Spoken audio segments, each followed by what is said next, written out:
Hello dear students, how are you? Hope you are doing good. Today we are going to start uniform circular motion. Motion in a plane ਦਾ ਇਹ second part ਹੈ। First part ਦੇ ਵਿੱਚ ਅਸੀਂ ਪ੍ਰੋਜੈਕਟਾਈਲ study ਕੀਤਾ ਸੀ। Second part ਦੇ ਵਿੱਚ ਅਸੀਂ uniform circular motion discuss ਕਰਦੇ ਹਾਂ। ਤਾਂ ਬੋਡੀ ਸਰਕੂਲਰ ਮੋਸ਼ਨ ਦੇ ਵਿੱਚ ਹੈ, ਸਰਕੂਲਰ ਪਾਥ ਦੇ ਵਿੱਚ ਮੂਵ ਕਰ ਰਹੀ ਹੈ। ਜੇ ਆਬਜੈਕਟ ਦੀ ਸਪੀਡ ਕਾਂਸਟੈਂਟ ਹੈ ਕਿ ਉਹ ਕਾਂਸਟੈਂਟ ਸਪੀਡ ਦੇ ਨਾਲ ਸਰਕੂਲਰ ਪਾਥ ਦੇ ਵਿੱਚ ਮੂਵ ਕਰ ਰਿਹਾ ਹੈ तो उसको कहते हैं यूनीफॉर्म सर्कुलर मोशन। तो उसकी कांस्टेंट स्पीड होनी चाहिए है तो उसका सर्कुलर पाथ होना चाहिए, ठीक है। तो when an object moves in circular path with constant speed then its motion is called uniform circular motion। तो ਅਸੀਂ एक अज्यूम कर रहे हैं कि ऑब्जेक्ट ਜਿਹੜਾ ਉਹ सर्कुलर motion ਦੇ ਵਿੱਚ मूव कर रहा है। तो ये सर्कल है, ये सेंटर है सर्कल ਦਾ, ठीक है। is the radius, let us suppose it is r and speed of object is v which is constant। ਹੁਣ देखो स्पीड constant है, suppose करो कि इस सेंस ਦੇ ਵਿੱਚ ਉਹ मूव कर रही है, ठीक है, जिसनों ਅਸੀਂ एंटी क्लॉकवाइज कह सकते हैं। तो जो बॉडी इस जगह ਤੇ है तो उसकी वेलोसिटी की डायरेक्शन की होएगी। तो सर्कल ਦੇ ਵਿੱਚ हमेशा ही वेलोसिटी टेंजेंट बना के दसी जाती है। तो मैं इत्थे टेंजेंट बनाना जी, टेंजेंट ड्रॉ करते हैं जी, ये वेलोसिटी की डायरेक्शन होएगी, ठीक है। जे जी किसी होर जगह पर मैं ड्रॉ करदा, चलो इत्थे देखते हैं जी, इत्थे मैं टेंजेंट ड्रॉ करूँगा तो ये वाली वेलोसिटी की डायरेक्शन है। तो इहदे विच जो वेलोसिटी है वो टेंजेंट बना के ही दसी जानी है। तुसीं किसी भी जगह पर पॉइंट के उपर टेंजेंट फॉर्म कर सकते हो तो वेलोसिटी की डायरेक्शन आ जाएगी। जिवें इस जगह पर असीं बनाना है, ठीक है। तो ये वेलोसिटी की डायरेक्शन है। जे इसनूं वैक्टर नाल दसना है असीं तो देखो क्योंकि डायरेक्शन चेंज होगी तो वैक्टर चेंज हो जाएगा। तो इसनूं V1 vector कहांगे ji, इसनूं V2 and V3। देखो V1 V2 V3 सिर्फ डायरेक्शन दे विच चेंज कर रहे हैं। तो जे असीं मैगनीट्यूड देखिए, V1 वैक्टर का magnitude is equal to V2 vector magnitude is equal to V3 vector magnitude is equal to V। तो वो V ही होएगा विच इज़ स्पीड, ठीक है। तो velocity is changing, velocity is changing in direction. तो uniform circular motion दे विच velocity change कर रही है इन डायरेक्शन ओनली, ठीक है। तो जो वेलोसिटी चेंज करती है तो फिर उस मोशन की कहते हैं accelerated motion. So uniform circular motion is accelerated motion. तो velocity of body is changing in direction at each and every point. Velocity change कर रही है हर एक पॉइंट पर, ठीक है। So this motion is called accelerated motion. हुण एक्सेलरेटेड किस तरह है, मतलब इसका एक्सेलरेशन असीं कैलकुलेट करांगे कि सिर्फ डायरेक्शन की चेंज होने करके जो एक्सेलरेशन प्रोड्यूस हो रहा है, ठीक है। उस तो पहला असीं गल करते हैं इस दे विच दो होर टर्म्स की जो असीं डिफाइन करन जा रहे हैं, एंगूलर डिसप्लेसमेंट एंड एंगूलर वेलोसिटी। देखो फिर असीं उस तरीके नाल ही एक यूनीफॉर्म सर्कुलर मोशन अज्यूम करते हैं कि बॉडी सर्कल दे विच मूव कर रही है। तो बॉडी इस सेंस दे विच सर्कुलर पाथ दे विच मूव कर रही है। This is the centre of circle. तो बॉडी असी सपोज करते हैं कि at any time T body is at point P. इत्थों मूव करके बॉडी जो है क्यू पॉइंट पर पहुँच जाती है। तो पी तो लैके क्यू तक बॉडी जो एंगल ट्रेस करती है, ठीक है, जो ये एंगल ट्रेस किया है, दिस एंगल डेल्टा थीटा, ठीक है, इसनों असी डेल्टा थीटा में रिप्रजेंट करते हैं। तो इसनों क्या जाता जी एंगूलर डिसप्लेसमेंट, ठीक है। बॉडी पी तो लैके क्यू तक गई, जो असी एक स्ट्रेट लाइन ड्रॉ कर दें इत्थे तो डिसप्लेसमेंट होएगी, ठीक है। समझते हो ना कि इनिशियल पॉइंट तो लैके फाइनल पॉइंट तक का जो डिस्टेंस है। तो जे असी इत्थों लैके इत्थों तक एक वैक्टर ड्रॉ करते हो दैट इज़ डिसप्लेसमेंट, बट जो ये एंगल है दैट इज़ कॉल्ड एंगूलर डिसप्लेसमेंट। तो एंगूलर डिसप्लेसमेंट नूं डेल्टा थीटा में रिप्रजेंट किया जाता है। That is the angle traced by the body in circular motion, ठीक है, represented by delta theta. SI system के इसनूं काहदे विच मेजर किया जाएगा, ये असीं पहलां दस्सिया सी कि एंगल नूं असीं SI सिस्टम के विच रेडियन दे विच मेजर करते हैं। सो SI यूनिट की होणगे रेडियन। नैक्सट टर्म असीं डिफाइन करते हैं एंगूलर वेलोसिटी। एंगूलर वेलोसिटी नूं एक ग्रीक लैटर है ओमेगा, तो इस दे नाल रिप्रजेंट करते हैं जी, ये ओमेगा है, ध्यान रखना है, ठीक है। W दे वर्गा लगता है बट देयर इज़ डिफरेंस कि थोड़ा जिहा राउंड जिहा है। तो इसनूं असीं ओमेगा दे नाल रिप्रजेंट करते हैं।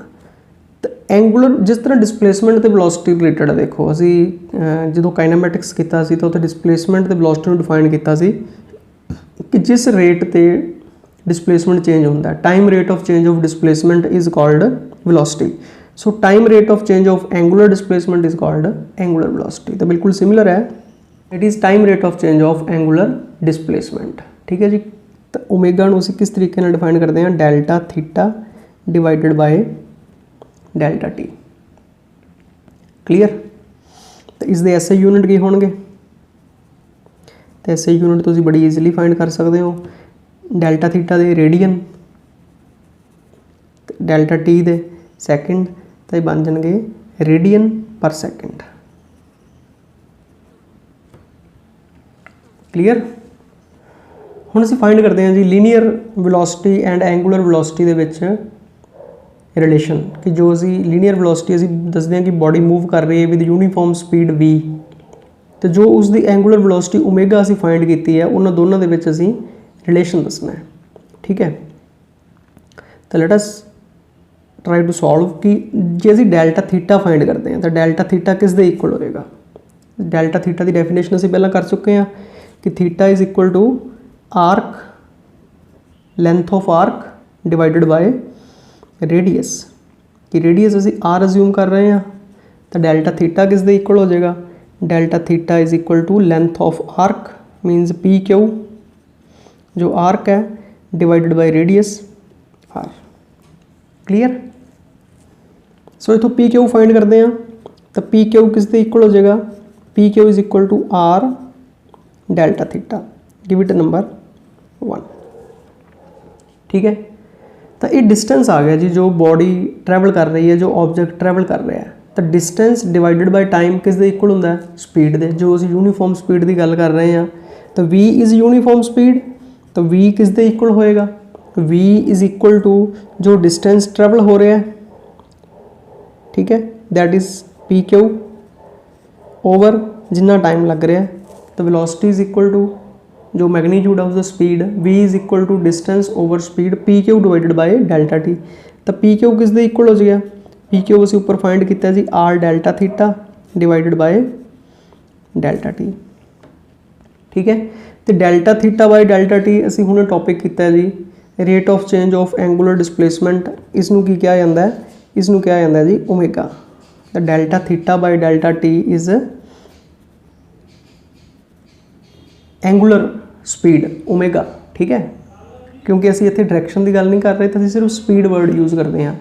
तो असीं इसकी डायरैक्शन बारे भी दसते हैं कि एंगुलर वेलोसिटी असीं गल कर रहे हैं तो एक वैक्टर क्वांटिटी है। ठीक है। तो इसकी डायरैक्शन किस पासे हुंदी है, नैक्सट टॉपिक दे विच असीं गल करांगे। तो v is equal to R omega, ये एक रिलेशन है जो एंगुलर स्पीड ते लीनियर स्पीड दे विच है। जे सानूं डायरैक्शनस पता है तो असीं इन्हां नूं एंगुलर वेलोसिटी ते लीनियर वेलोसिटी वर्ड भी यूज़ कर सकते हैं। ठीक है। बट इत्थे क्योंकि असीं एक्सप्रैशनस जो है स्केलर फॉर्म च कर रहे हैं, तो बैटर है कि असीं इसनूं लीनियर स्पीड ते एंगुलर स्पीड की गल करिए। हुण देखो लीनियर स्पीड का तुहानूं पता है ना, जो जे बॉडी इत्थे है तो वो टेंजेंट बना के उसकी लीनियर स्पीड होएगी जो उसकी डायरैक्शन है। ठीक है। तो असीं उसनूं लीनियर वेलोसिटी कह सकते हैं। तो ओमेगा की डायरैक्शन किस पासे वाल होएगी, ये असीं गल नहीं की अजे तक। देखो है ना कि ओमेगा किस पासे वाल होएगा, जो ओमेगा की डायरैक्शन है, तो असीं ओमेगा की डायरैक्शन की गल करते हैं। ठीक है जी। ये रिलेशन याद रखना है, it is very important relation. इस रिलेशन को असीं अगे जाके यूज़ करांगे। ठीक है। देखो जो ओमेगा है वो एक वैक्टर क्वांटिटी है, तो असीं उसकी डायरैक्शन किवें दसदे हैं जी। हुण ये बड़ी इंपॉर्टेंट चीज़ है, समझने वाली गल है। तो इहदी डायरैक्शन दसी जाती है जी राइट हैंड थंब रूल नाल। तो देखो फिर असीं अज्यूम कर रहे हैं कि बॉडी सर्कुलर मोशन दे विच है, दिस इज़ सेंटर, तो जी बॉडी की ये वाली सेंस है जी मूव करन दी। ठीक है। तो इसकी डायरैक्शन किवें दसी जाती है, देखो कि अपने हैंड नूं, राइट हैंड नूं, फिंगरस नूं करल करो। देखो मैं फिंगरस नूं करल कर रहा, घुमा रहा, उस डायरैक्शन जिस पासे वाल बॉडी जो है, मैं अपने हैंड नूं देखो करल कर रहा, फिंगरस नूं करल कर रहा in the direction of motion of body. तो जो इरैक्टेड थंब है, ठीक है, जो इरैक्टेड थंब है दैट इज़ आउटवर्ड्स, बाहर वाल नूं, तो डायरैक्शन दसेगा एंगुलर वेलोसिटी की। ठीक है। इस तरीके नाल जे बॉडी इस पासे वाल सर्कुलर मोशन दे विच है क्लॉकवाइज सेंस दे विच तां असीं हैंड नूं इस तरीके नाल रखांगे तां कि साडीआं फिंगर्स घुम सकन। तो थंब नीचे वाल आएगा, देखो थंब इस पासे वाल आएगा। तो इत्थे डायरैक्शन की आएगी जी राइट हैंड थंब रूल नाल आउटवर्ड्स। तो जे सेंस ऑफ रोटेशन क्लॉकवाइज होवे तो फिर की आएगी इनवर्ड्स। तो मैं इत्थे राइट हैंड थंब रूल नूं भी एक्सप्लेन कर रहा कि करल यूअर फिंगर्स, जिसनूं कहंदे आ इस तरह करन नूं करल your fingers. In this diagram direction of omega is outwards, बाहर वाल। ठीक है, किस पासे वाल? इस पासे वाल जी, आउटवर्ड्स, बाहर वाल। ठीक है, तुसीं इसनूं जिवें मैं रखिया तो उपर वाल भी समझ सकते हो। देखो जे असीं साइड तो शो करिए जी कि मोशन इस तरीके नाल भी असीं रिप्रजेंट कर सकते हैं कि जिवें बॉडी इस तरह रिप्रजेंट मूव कर रही है। ठीक है सर्कुलर मोशन है, बट डायग्राम नूं ड्रॉ करन दा वे डिफरेंट है। कि हुण देखो मैं तुहानूं एक इहदे नाल दिखाना जी, ये इस तरह पिया, तो जे इस तरह पिया जी प्लेन दे विच तां उहनूं इस तरीके नाल शो किया जाएगा। तो जे वो इस तरीके नाल पिया तो तुहानूं साइड तो थोड़ा जिहा इस तरीके नाल दिखाई दे रहा, मतलब प्लेन दे परपेंडिकुलर है। हुणे प्लेन दे परपेंडिकुलर है, ठीक है, तो प्लेन दे परपेंडिकुलर है तो तुहानूं साइड तो इस तरीके दे नाल नज़र आ रहा है। ठीक है, तो जो हुण इहदे विच असीं अज्यूम कर रहे हैं कि बॉडी जिहड़ी है वो इस सेंस दे विच मूव कर रही है, तो डायरैक्शन की हो जाएगी जो असीं फिंगर्स नूं करल करांगे तो ये आएगी जी ओमेगा दी डायरैक्शन। इहदे विच जे बॉडी क्लॉकवाइज सेंस दे विच मूव कर रही है तो डायरैक्शन जिहड़ी असीं डाउन रिप्रजेंट करांगे। तो दोनों केस तुसीं आई थिंक समझ गए होंगे कि डायरैक्शन किस तरीके नाल रिप्रजेंट की जाती है। तो ये ओमेगा की डायरैक्शन है। इस तरीके नाल असीं एंगूलर डिसप्लेसमेंट की डायरैक्शन भी दस सकते हैं, वो भी सेम वे दे नाल है कि बॉडी किस सेंस मूव कर रही है तो असीं डेल्टा थीटा की डायरैक्शन भी दस सकते हैं। क्लीयर? देखो जी नेक्स्ट टॉपिक जो असीं डिस्कस करन जा रहे हैं very important, it is centripetal acceleration. कि हुणे असीं दस्सिया सी कि जो बॉडी सर्कुलर मोशन दे विच मूव करती है तो उसका मोशन जो है उसकी स्पीड तो कॉन्सटेंट है, बट उसकी वेलोसिटी चेंज कर रही है हरेक पॉइंट पर, तो उसके मोशन नूं असीं एक्सेलरेटेड मोशन कहने आ। तो वो जो एक्सेलरेशन है that acceleration is always directed towards the centre of circle. तो उस एक्सेलरेशन की डायरैक्शन जो है उस सर्कल के सेंटर वाले पासे होती है, तो उसनूं सेंट्रीपिटल एक्सेलरेशन कहते हैं। तो हुण किस तरह कहते हैं जी, किस तरह होंदी है, इसनूं असीं डिस्कस करते हैं, तुहानूं ज़्यादा बैटर वे दे नाल समझ लगेगा। ठीक है, मैं कुछ डायग्राम्स ड्रॉ करके तुहानूं समझाउण की कोशिश कर रहा। तो देखो एक बॉडी सर्कुलर मोशन दे विच है, ठीक है, at any movement it is at point P. तो पी पॉइंट ते जो उसका सेंटर तो पोजीशन वैक्टर है दैट इज़ आर। हुण बॉडी मूव करके जो है वो चली जाती है जी इस पाथ दे अलॉन्ग एट क्यू। हुण क्यू ते जाके उसका पोजीशन वैक्टर हो गया जी आर डैश। ठीक है, क्योंकि velocity direction they which change कर रही है तो वेलोसिटी नूं भी असीं नाम दे रहे हैं जी, इत्थे दे रहे हैं जी वी, ते इत्थे दे रहे हैं जी वी डैश। टेंजेंट नाल असीं शो करनी है, तो टेंजेंट हमेशा देखो रेडियस दे परपेंडिकुलर हुंदा। तो इस लाइन ते इस लाइन दे विच जो एंगल है दैट इज़ 90 डिग्री। सिमिलरली इस लाइन दे विच भी जो एंगल है दैट इज़ 90 डिग्री। हुण वैक्टर वाले चैप्टर दे विच असीं कीता सी कि किसी भी वैक्टर नूं असीं उहदे पैरेलल डिसप्लेस कर सकते हैं। तो असीं वी वैक्टर नूं देखो चक के इत्थे बना लिया जी, ड्रॉ कर लिया। ठीक है, तो वी डैश नूं असीं इत्थे ड्रॉ कर लिया जी, क्योंकि आर ते आर डैश दे विच डेल्टा थीटा का एंगल सी, डेल्टा थीटा सी ना एंगल, असीं डेल्टा थीटा नाल रिप्रजेंट किया। वैसे डेल्टा थीटा बहुत समॉल एंगल हुंदा, डेल्टा नाल जिहड़े भी एंगल रिप्रजेंट हुंदे समॉल हुंदे आ। इत्थे सिर्फ तुहानूं एक चीज़ समझाउण लई कि वो सेंटर वाले पासे लाई करदा है, असीं इन्ना वड्डा एंगल अज्यूम कर रहे हैं। ठीक है, वैसे डेल्टा नाल जो एंगल रिप्रजेंट हुंदा that is very very small. ठीक है, तो डेल्टा वी ते वी डैश दे विच जो एंगल होएगा that is also delta theta, क्योंकि angle between lines is equal to angle between their perpendiculars. कि जो दो लाइनस दे विच एंगल हुंदा उही उन्हां दे परपेंडिकुलर्स दे विच एंगल हुंदा है। आर ते आर डैश वालियां लाइनस है ये दोनों परपेंडिकुलर है, तो इन्हां दोनों दे विच भी डेल्टा थीटा का एंगल होएगा। हुण जे असीं इत्थों एक वैक्टर ड्रॉ करिए तो ये चेंज इन वेलोसिटी दसेगा डेल्टा वी। पहला वेलोसिटी वी सी, हुण वी डैश होगी तो ये चेंज दस रहा जी डेल्टा वी। ठीक है, या असीं इसनूं ट्रायंगल लॉ नाल समझ सकते हैं। तो अकॉर्डिंग टू ट्रायंगल लॉ की होएगा कि ये दोनों वैक्टर सेम ऑर्डर च है। ठीक है, ये डिफरेंट ऑर्डर च है, तो ये रिजल्टेंट हो गया। ठीक है, तो वी प्लस डेल्टा वी किस दे इक्वल हो गया फ्रॉम ट्रायंगल ला असीं लिख सकते हैं from triangle law of vector addition कि V vector plus delta V vector is equal to V dash vector. तो डेल्टा वी वैक्टर किस दे इक्वल हो गया, V dash minus V vector, मतलब डेल्टा वी एक चेंज इन वेलोसिटी दस रहा है। तो हम डेल्टा वी की डायरेक्शन देखो जी, डेल्टा वी की डायरेक्शन आ रही है towards the centre of circle, change in velocity की डायरेक्शन। तो जो चेंज इन वेलोसिटी की डायरेक्शन है वही तो एक्सेलरेशन की डायरेक्शन है, ठीक है ना। तो सानू शायद डाउट होवे कि असी ये दो पॉइंट लिए तो ही इस तरह का आया है, तो असी जो दो पॉइंट्स किसी होर जगह पर भी ले लें, चलो थोड़ा क्लोज ले लें, देखो पी तो क्यों जे असी सिमिलर डायग्राम ड्रॉ करते हैं तो भी इसकी जो डायरेक्शन आएगी delta V that is towards the centre of circle. जे असी डेल्टा थीटा को स्मॉल करते जाते हैं, मतलब टाइम घटाने जाते हैं इन्होंने दो पॉइंटों के विच, ठीक है। तो जे असी बिल्कुल ही स्मॉल कर दें जी, डेल्टा डी बहुत स्मॉल हो गया, ठीक है, तो acceleration is directed towards the centre. तो वेलोसिटी की डायरेक्शन तो असी टेंजेंट बना के दसते ही हैं। तो इसलिए इसमें सेंट्रीपिटल एक्सेलरेशन किया जाता है। तो इस दे नाल एक सबस्क्रिप्ट सी भी यूज़ किया जाता है कि बॉडी किसी मर्जी पॉइंट पर हो, बॉडी इस पॉइंट पर है, ठीक है, तो एक्सेलरेशन किस पासेबल होएगा, towards the centre of circle. कितने मर्जी तुसी ड्रॉ कर लो जी, इत्थे ड्रॉ कर लो, ठीक है, किसी पासे मर्जी डायग्राम ड्रॉ करके देख लो। तो acceleration will be pointing towards the centre, ठीक है। हुण ये एक्सेलरेशन होएगा किस तरह, क्योंकि एक्सेलरेशन जो है, तो एक्सेलरेशन हुंदा जी हमेशा change in velocity upon time. तो असीं जे एक्सेलरेशन कैलकुलेट करना है तो एक्सेलरेशन होएगा जी, क्योंकि मैगनीट्यूड कैलकुलेट करते हैं तो असीं डेल्टा वी का मैगनीट्यूड ले लेंगे हैं, जो वैक्टर है change in velocity divided by delta T.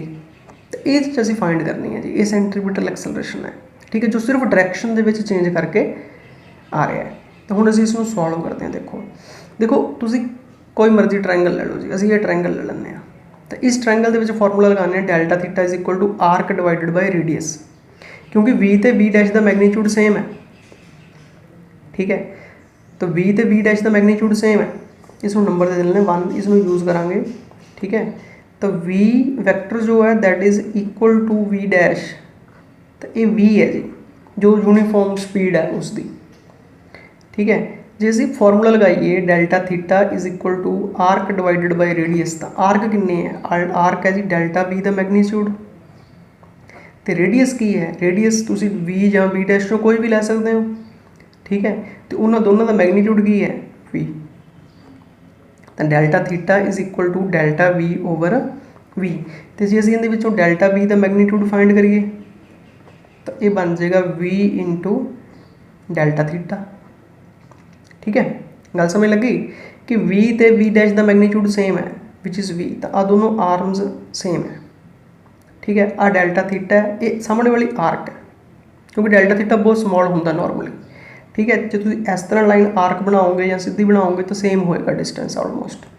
तो delta theta is equal to arc, arc की लेंथ है जी डेल्टा वी, तो डिवाइडेड बाय रेडियस, क्योंकि दोनों सेम है, इन्होंने दोनों मैगनीट्यूड वी है, तो असीं उसमें वी लिख दिंदे हैं। तो डेल्टा वी इत्थों फाइंड कर लो, delta V is equal to V delta theta, तो ये वैल्यू इत्थे पुट कर दो जी, पुट इन 1।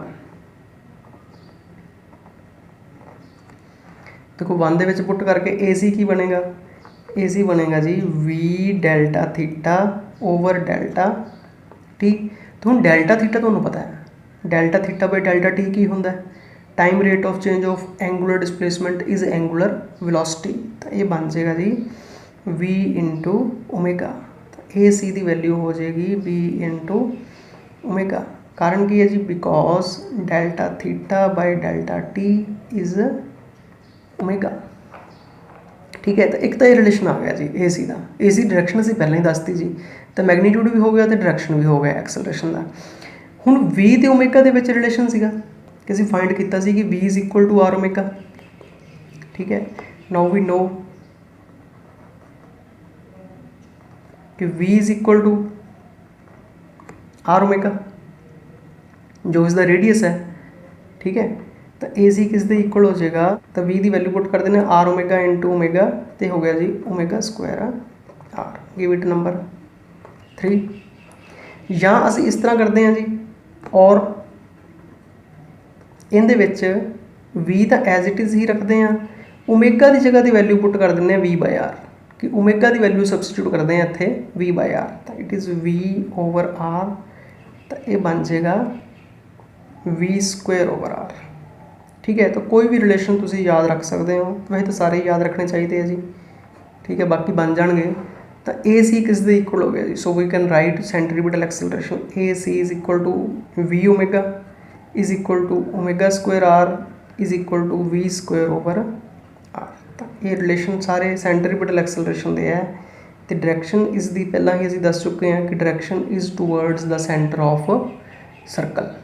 ठीक है, इस तरीके नाल जिस जगह पर भी बॉडी जो है वो मूव कर रही है उत्थों सेंटर वाले पासे लाइन ड्रॉ कर दो, तो that is direction of centripetal acceleration. Clear. देखो जी, सर्कुलर मोशन के नाल रिलेटेड कुछ बहुत इंपॉर्टेंट टर्म्स जुड़िया हुई हैं कि बॉडी जो सर्कल के मूव करती है, ठीक है, तो उस बॉडी में एक सर्कल कंप्लीट करने लगे कितना टाइम लगता है, तो उसमें क्या जाता है टाइम पीरियड। तो फर्स्ट डेफिनेशन है टाइम पीरियड। तो टाइम पीरियड बड़ी सिंपल जी डेफिनेशन है, it is the time taken to complete one revolution. That is time taken to complete one revolution. It is denoted by capital T. इसमें capital T नाल denote करते हैं। कोई भी टाइम है जी, इत्थों लैके इत्थों तक का टाइम या इत्थों लैके पी तो लैके क्यू तक का टाइम उस स्मॉल टी नाल रिप्रजेंट करते हैं या डेल्टा टी नाल रिप्रजेंट करते हैं, बट पूरा टाइम जो है कैपिटल टी नाल रिप्रजेंट किया जाता है। ठीक है, नैक्सट टर्म है फ्रीकुएंसी। तो फ्रीकुएंसी में असीं न्यू नाल रिप्रजेंट करते हैं जी। न्यू कई बार एन नाल भी रिप्रजेंट किया जाता है, बट इत्थे असीं +1 दे विच आके असीं न्यू ही सिंबल यूज़ करिया करांगे फ्रीकुएंसी लई कि 1 सैकेंड दे विच बॉडी कितनियां रेवोल्यूशनस कंप्लीट करती है। ठीक है, तो यूनिट टाइम दे विच जिन्नियां रेवोल्यूशनस होंदियां जी 1 सैकेंड दे विच जिन्नियां रेवोल्यूशनस कंप्लीट होंदियां। तो न्यू किस तरह कैलकुलेट होएगा जी, तो न्यू हमेशा कैलकुलेट होंदा जी 1/t reciprocal of time period. ठीक है, जो तुहानूं नहीं पता ये फार्मूला किस तरह बनया, तो बिल्कुल सिंपल है जी कि सपोज करो कि एक बॉडी मूव कर रही है तो उन्होंने एक रेवोल्यूशन कंप्लीट करने टी सैकेंड्स लगते हैं। तो T seconds is required to complete one revolution. ठीक है, टी सैकेंड्स दे विच बॉडी एक रेवोल्यूशन कंप्लीट कर रही है, तो 1 सैकेंड दे विच बॉडी कितनी रेवोल्यूशनस कंप्लीट करेगी 1/t रेवोल्यूशन। ठीक है, तो 1 सैकेंड दे विच जिन्नियां रेवोल्यूशनस कंप्लीट कीतियां जांदियां उसनूं की कहा जाता है फ्रीकुएंसी। ठीक है, टी सैकेंड दे विच एक रेवोल्यूशन कंप्लीट हो रही है, तो 1 सैकेंड दे विच कितनियां रेवोल्यूशनस कंप्लीट होणगियां 1/t। तो new is equal to 1/t। तो इसके यूनिट की होंगे है, तो SI यूनिट होंगे है जी इसके, वैसे तो जी पर सैकेंड बनते हैं, तो पर सैकेंड इज़ कॉल्ड हर्ट्स। ठीक है, हुण एक चीज़ होर जी देखो समझो, जे ये रेडियस R है, ठीक है, बॉडी ने जो पूरा सर्कल कंप्लीट किया तो कितना डिस्टेंस ट्रैवल किया, तो वेलोसिटी कितनी होएगी, जो स्पीड है जो मैगनीट्यूड है, मैगनीट्यूड दे विच v is equal to distance over speed, कितना डिस्टेंस कवर किया जी 2πr डिवाइडेड बाय किन्ने टाइम्स, पूरी रेवोल्यूशन कंप्लीट करने लगे हमेशा t टाइम लगता है। ठीक है, तो v किस दे इक्वल हो जाएगा 2πr/t। क्लीयर। तो v/r किस दे इक्वल होंदा है, जे असीं v/r करिए तो v/r होंदा जी ओमेगा, तो ये एंगूलर वेलोसिटी बन जाएगी 2πr/t। देखो 2π की है हुण, जे असीं एंगूलर वेलोसिटी की डेफिनेशन भी डायरैक्ट लैके चलते तां भी कर सकते हैं ना, क्योंकि Δθ/Δt होंदी है। तो जो पूरी रेवोल्यूशन कंप्लीट हो गई तो एंगल किन्ने का बनया, मान लो इत्थों बॉडी चली जी इत्थे ही वापस आ गई, तो पूरा एंगल जो 360 डिग्री का बनया। तो 360 जो असीं पाई दे विच कन्वर्ट करते हैं तो 2π हो जाता है।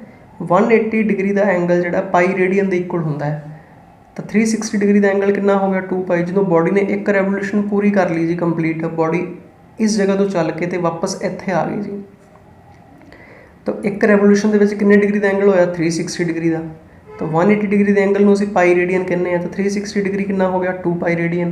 तो एंगुलर वेलोसिटी किस दे इक्वल होगी, angular displacement divided by time taken divided by capital T। ठीक है, तो ये ओमेगा ते T दे विच रिलेशन हो गया। It is also very important.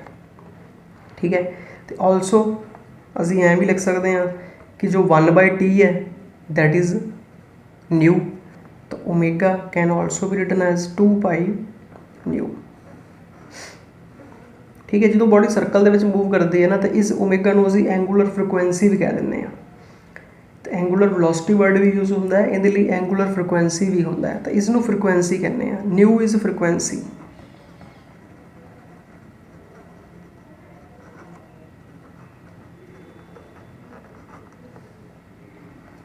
ठीक है, new is frequency of body. तो आई होप कि तुहानू अज का टॉपिक जो है वो समझ लग गया होएगा। ठीक है, so all the best, have a nice day.